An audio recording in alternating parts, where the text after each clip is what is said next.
اهلا وسهلا بكم طلاب الصف الثاني الاعدادي مع حلقه جديده من دروس ماده العلوم تحت اشراف ورعايه وزاره التربيه والتعليم.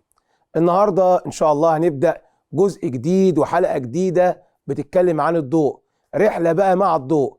احنا كنا الحلقات اللي فاتت بنتكلم عن الصوت واتكلمنا عن الحركه الذريه والحركه الموجيه. النهارده بقى ابتداء من النهارده والحلقات الجايه هنتكلم عن الضوء. كل المعلومات اللي انت ممكن تتخيلها عن الضوء هنتكلم عليها خلال الحلقات الجايه. يلا بينا نشوف النهارده اول معلومات لازم نعرفها عن الضوء هتكون ايه. يلا بينا نشوف معلومات عن الضوء.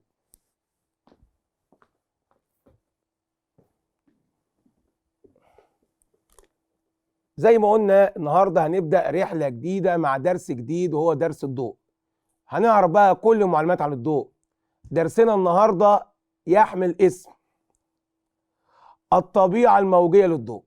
هنبدا بقى نشوف نتكلم عن الضوء وطبيعته. بعد كده في الحلقات اللي جايه هنتكلم عن ازاي نقدر نتعامل مع الضوء. هنتكلم عن ظاهرتين مهمين جدا، اعرف اساميهم دلوقتي.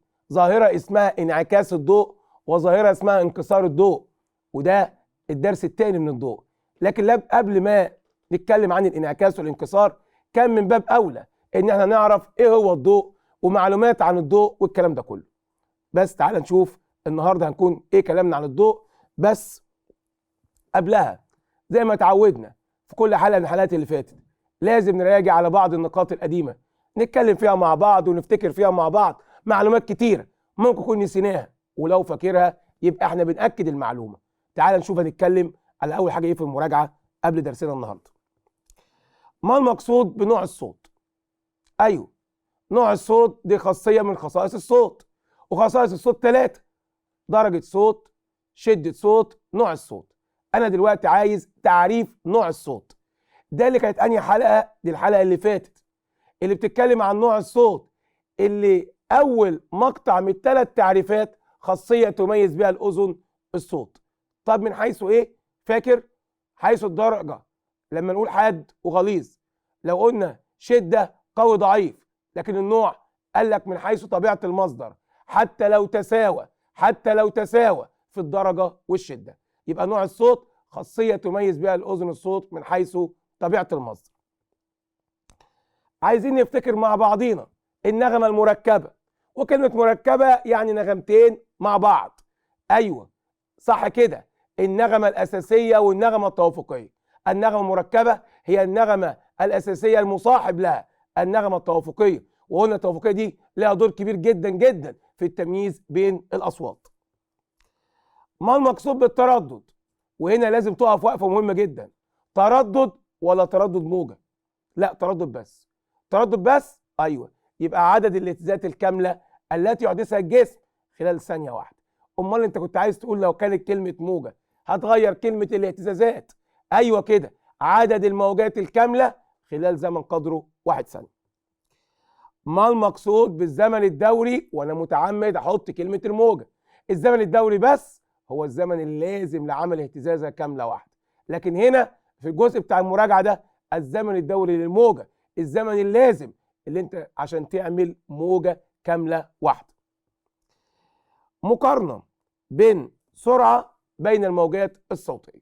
احنا قلنا الموجات الصوتيه عندنا 3 انواع: موجه سمعيه، موجه فوق سمعيه، موجه تحت سمعيه. وقلنا الاختلاف بينهم في الترددات، وخلي بالك برضو في اختلاف بينهم ان احنا بنسمع السمعيه بس.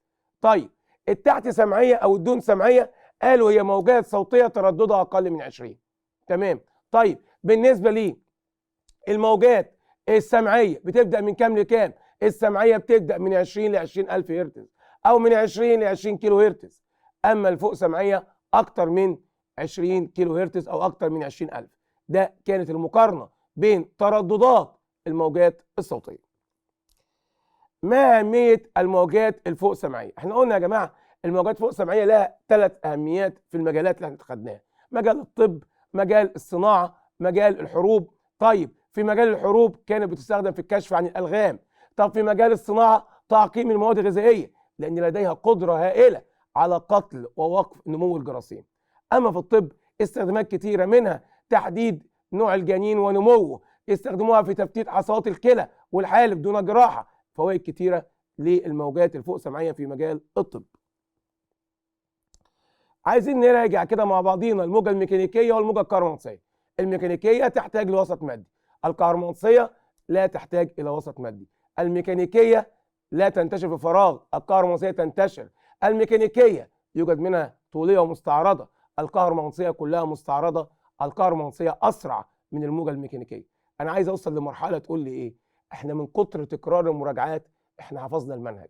هي دي النقطه اللي عايز اوصلها. عايز انت تقولها كده، من كتر الحلقات بتاعتنا، من كتر المراجعات، تقول لي خلاص انا من كتر تكرار والمراجعات بتاعتنا حفظت كل المنهج وفهمته. ما وحده قياس الضوضاء؟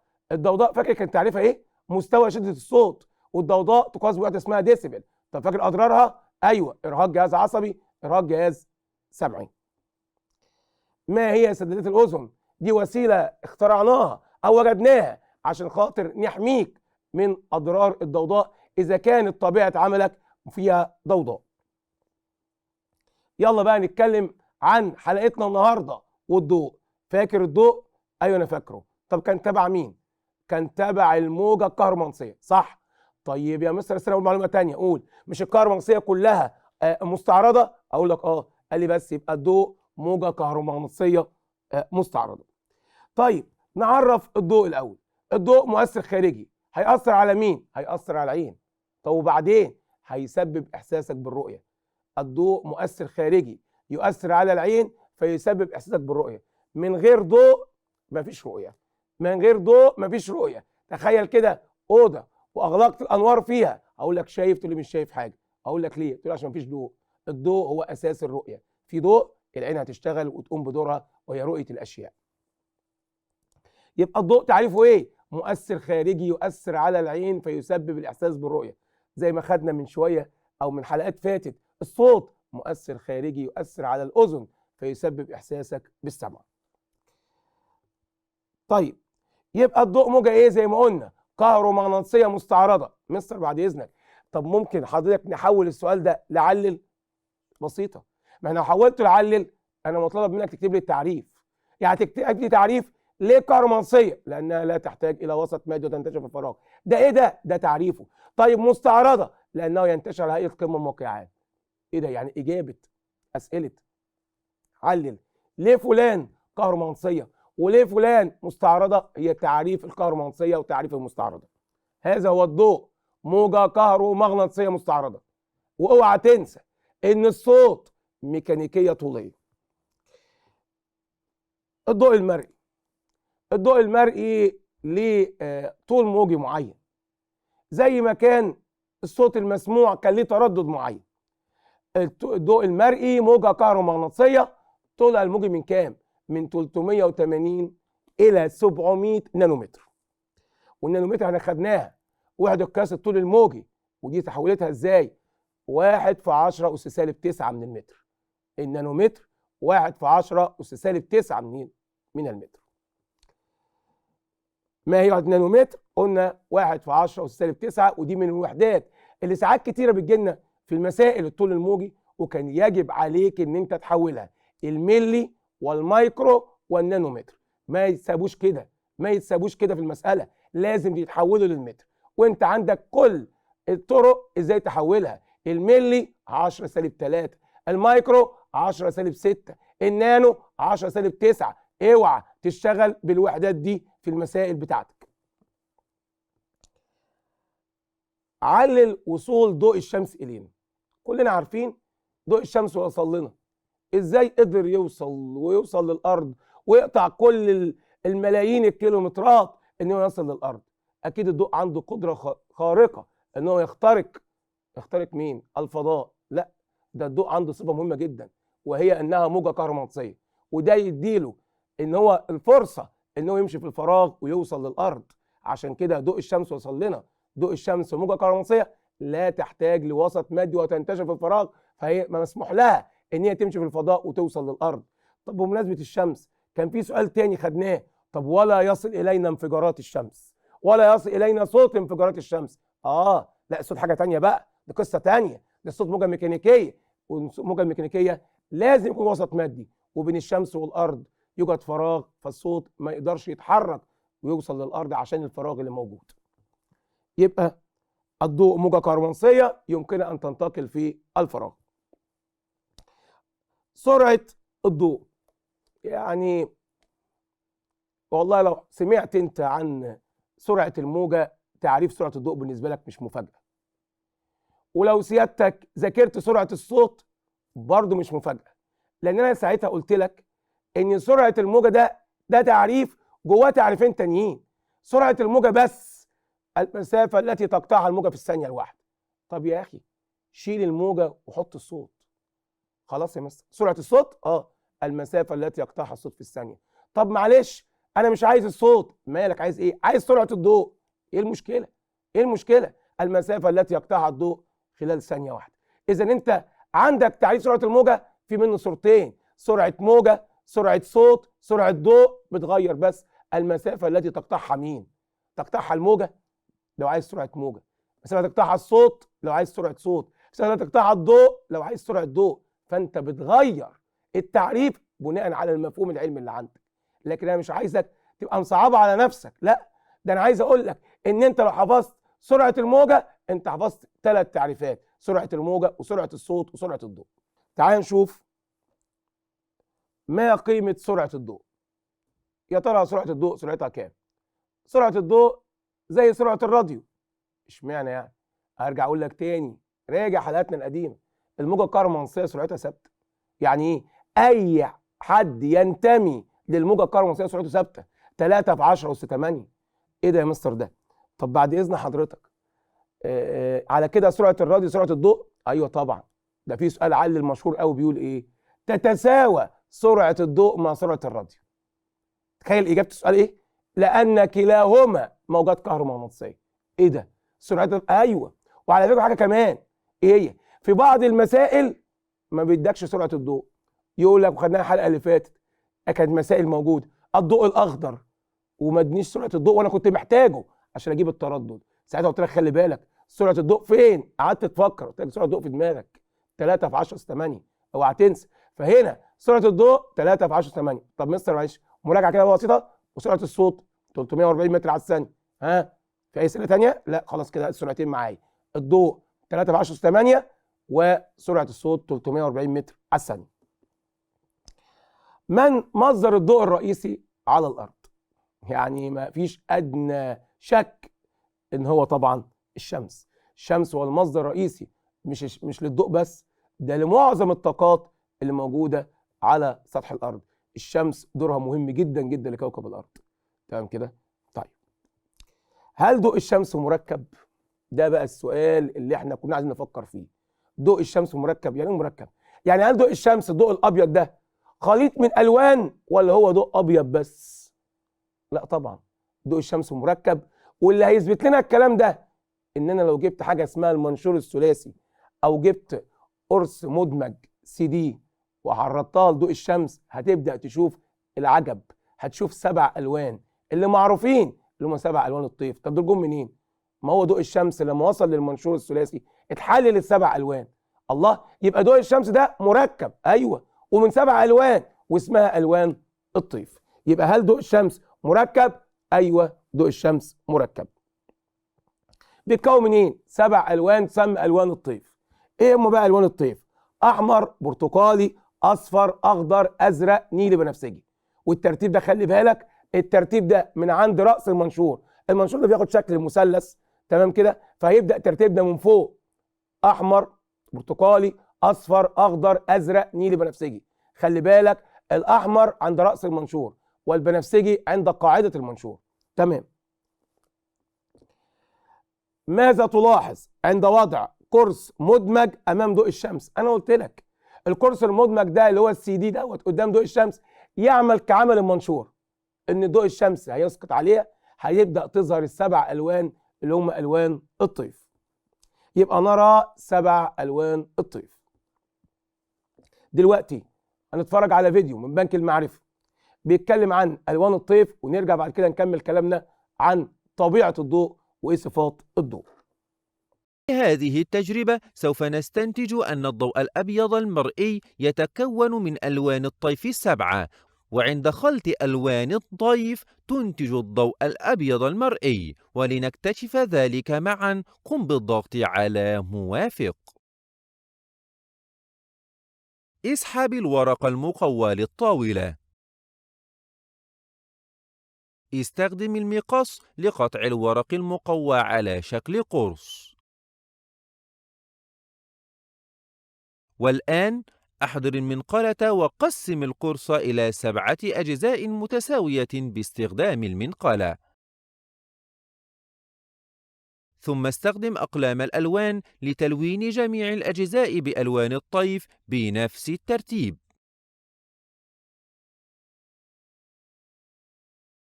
ثم قم بعمل ثقب صغير في مركز الورقة ومرر من خلاله قلمك الرصاص.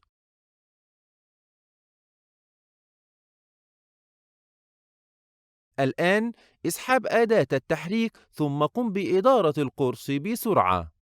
ستظهر الورقة الملونة باللون الأبيض عند تدويرها بسرعة حول مركز القلم.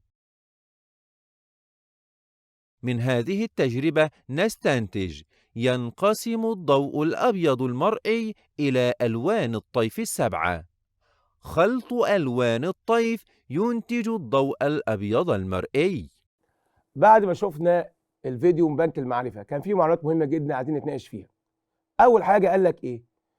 بألوان اللي موجودة قدامك بنفس الترتيب. دي كلمة مهمة جدا. يعني نفس الترتيب. يعني قلت أحمر برتقالي أصفر، ما ينفعش إن أنا أبدل لونين مع بعض. ليه؟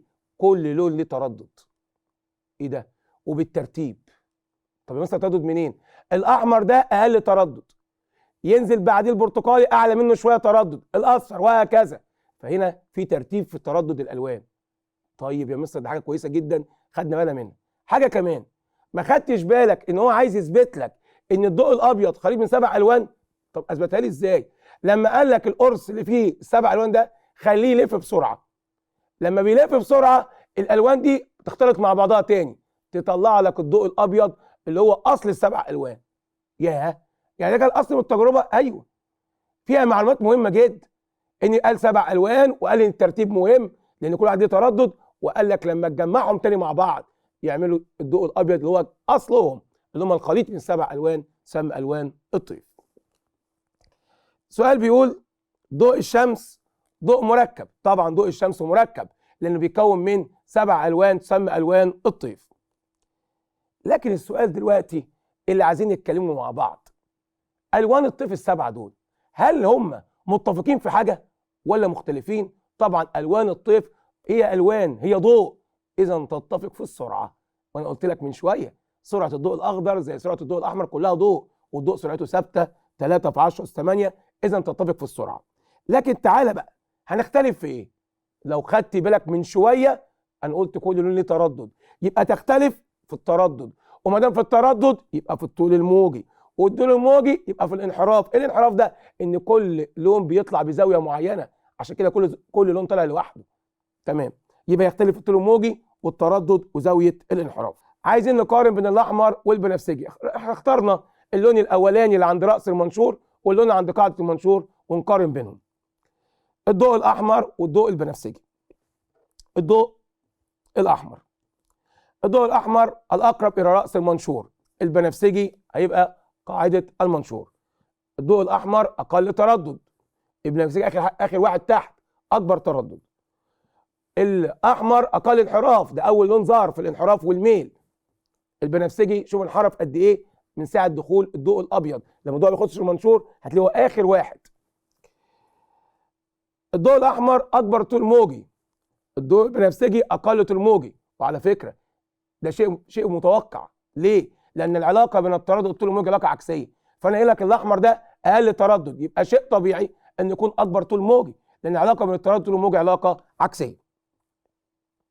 دلوقتي هنتوجه مع بعضينا للبورد ونبدا نشوف اسئله حلقتنا النهارده هتكون ايه عن الضوء. يلا بينا نشوف اسئله حلقه النهارده هتكون ايه. يلا بينا بقى نشوف اسئله حلقتنا النهارده عن ايه؟ عن الضوء. يلا بينا. اسئله الحلقه النهارده، اول سؤال: ما المقصود بالضوء؟ الضوء فاكره؟ ايوه، مؤثر خارجي يؤثر على مين؟ على العين فيسبب الإحساس بالرؤية. ده تعريف الضوء.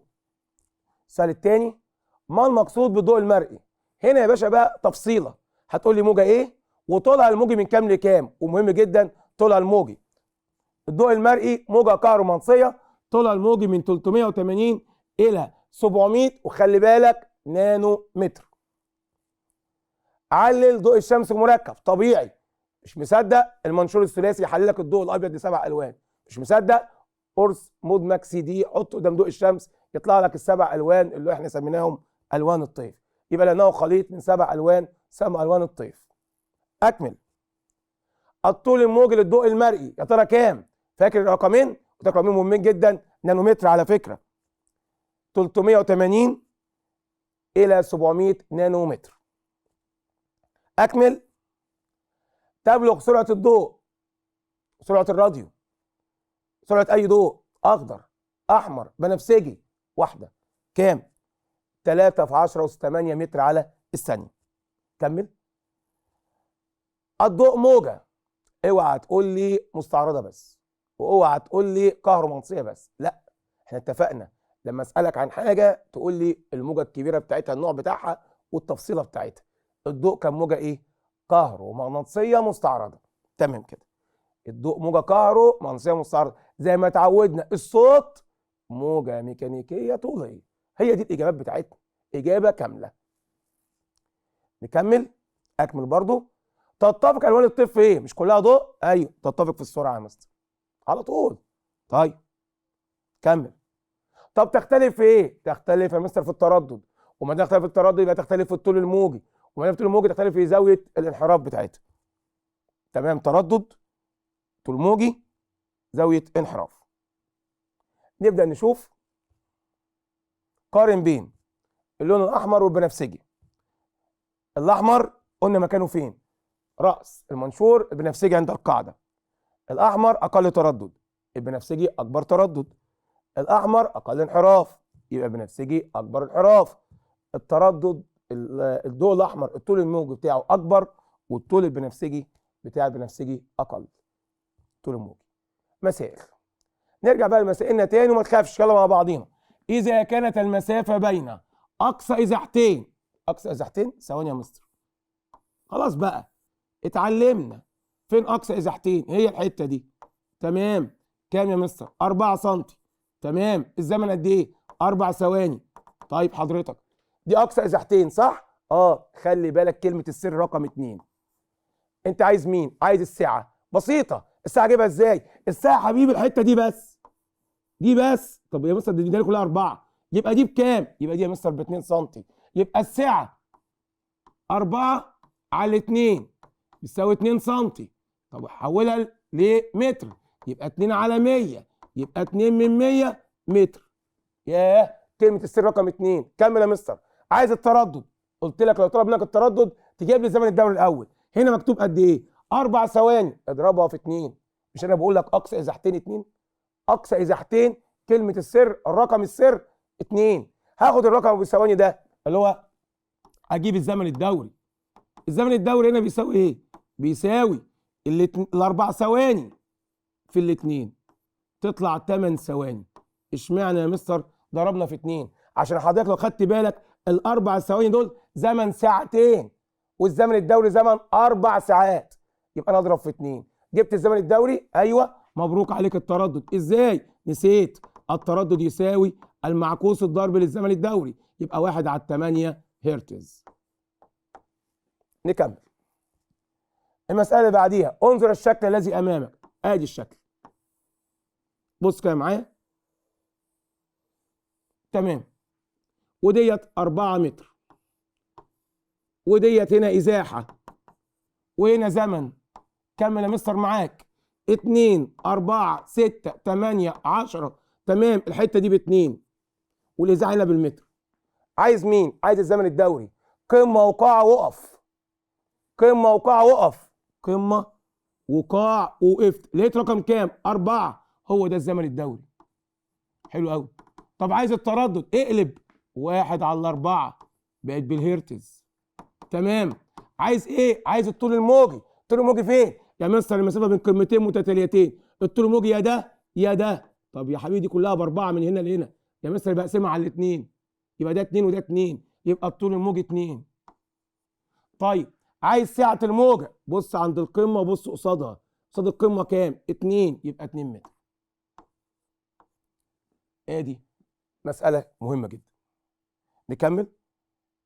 لو كنت ناسي افكرك، ايه علاقه بالتردد الزمني الدوري؟ ايوه عكسيه. ما اهميه عجله سافار؟ تعيين تردد نغمه مجهوله. ما قانون التردد عجله سافار؟ التردد بيساوي ايه؟ بتاع عجله سافار عدد الاسنان في عدد الدورات على الزمن بالثواني. وبكده يبقى خلصت حلقتنا النهارده، وكانت اول حلقه عن درس الضوء. الحلقه الجايه او نقول الحصه الجايه من درسنا في العلوم هتكون على ايه؟ تكمله للضوء وتكمله لطبيعه الضوء. اشوفكم على خير ان شاء الله مع معلومات جديده عن درس الضوء. السلام عليكم ورحمه الله وبركاته.